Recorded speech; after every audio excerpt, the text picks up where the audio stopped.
Okay, best regards sa inyo dyan sa Pilipinas. Kay Pablo, kay Titoy, kay Imelda, kay Danny, kay Eric, kay Silve, kay Josephine, at kay sa aking mga pamangkin, ano? So, regards sa inyo dyan, ano? At saka sa aking mga panday, kay June, kay Foreman, ano?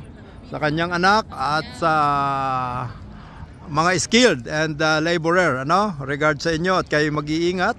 Today is Thursday, ano? March 24 at naririto tayo sa Heart of Vienna. So sana ay makita nyo ito at parang nakarating na rin kayo dito. So this is Vienna, Heart of Vienna, Austria, ano?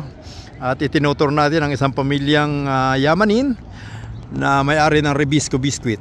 So ito ang ating Mercedes-Benz at ito ay nakakahalaga ng 100,000 euro.